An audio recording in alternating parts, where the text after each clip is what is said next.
In the summer of 1766, a British frigate cut through the grey waters of the Atlantic, a sturdy 24-gun ship named the HMS Dolphin. Built for war but born for adventure, she carried scarred timbers from old battles and the restless hopes of the men aboard her. The last voyage had taken her around the world in record time, but this new journey would be remembered for something far stranger. Under the command of Captain Samuel Wallis, the Dolphin left England once more, her sails straining against the wind as she headed west. The crossing was brutal, icy waves, roaring storms, and weeks of darkness at the bottom of the world. For 3 long months, the crew fought their way through the Strait of Magellan, the narrow, treacherous channel that separates South America from Antarctica. By the time they reached the Pacific, the men were starving, sick, and barely clinging to discipline. Then, in June 1767, salvation appeared on the horizon, a green, sunlit island rising from the endless blue. Tahiti. Palm trees swayed over white sand,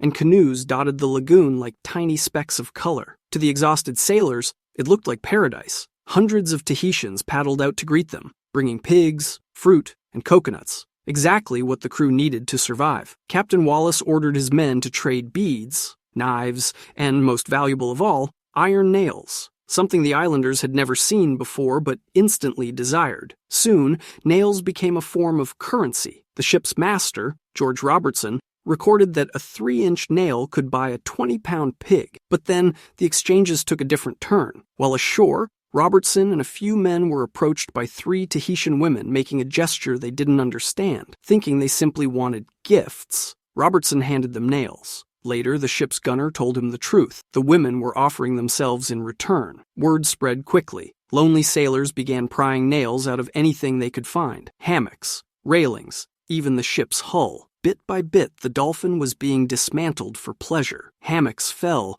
ropes loosened, and yet morale had never been higher. When the ship finally pulled away, rumors followed it across the oceans that the crew had torn apart their own vessel in pursuit of island women. The story became legend, retold in taverns and ports for years to come. But the truth was more complicated. Those women weren't simple traders. They were priestesses of a war god, performing sacred fertility rituals during a festival. The British, unable to speak their language or understand their customs, mistook faith for lust and ritual for invitation. To the Tahitians, these pale strangers with gleaming metal tools might have seemed divine. By late July, the Dolphin sailed west again, her hull patched and her holds full of provisions. But the damage left behind wasn't just to her wood, it was to the island itself. Within 2 years, when Captain James Cook arrived, European disease had already devastated Tahiti's people. When the HMS Dolphin returned to Britain in 1768, she became the first ship to circle the globe